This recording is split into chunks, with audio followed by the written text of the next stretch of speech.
കോൺഗ്രസ് കട്ടപ്പന മണ്ഡലം കമ്മിറ്റിയുടെ നേതൃത്വത്തിൽ സപ്ലൈകോയ്ക്ക് മുൻപിൽ ധർണ നടത്തി. Kattappana block Congress committee president Thomas Michael ഉദ്ഘാടനം ചെയ്തു.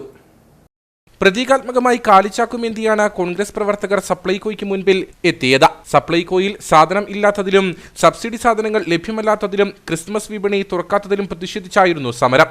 Congress Kattappana block president Thomas Michael യോഗം ഉദ്ഘാടനം ചെയ്തു. സർക്കാരിന്റെ പൊതുവിതരണ സമ്പ്രദായം എന്ന് പറയുന്നത് ഇങ്ങനെയൊന്നുമല്ല.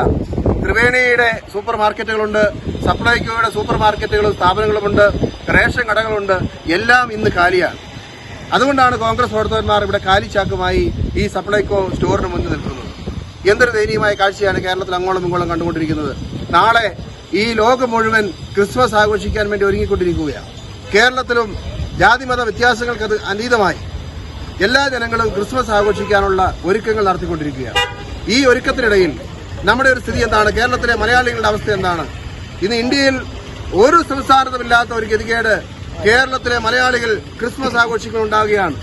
അവന് 25-ാം തീയതി ഭക്ഷണം കഴിക്കാനുള്ള ആവശ്യമായ ഒരു വിഭവങ്ങളും ഗവൺമെന്റിന്റെ ഒരു സപ്ലൈ സ്റ്റോറിലും ഇല്ല എന്നുള്ള ദയനീയമായ കാഴ്ച നമ്മൾ കണ്ടിരിക്കുന്നു. പെൻഷൻ നൽകാതെയും അവശ്യ സാധനങ്ങൾ നൽകാതെയും ക്രിസ്തുമസ് കാലം ദുരിതകാലമാക്കാനാണ് സർക്കാർ ശ്രമിക്കുന്നതെന്ന് നേതാക്കൾ ആരോപിച്ചു. മണ്ഡലം പ്രസിഡന്റ് സിജു ചക്കുമൂട്ടിൽ അധ്യക്ഷനായിരുന്നു.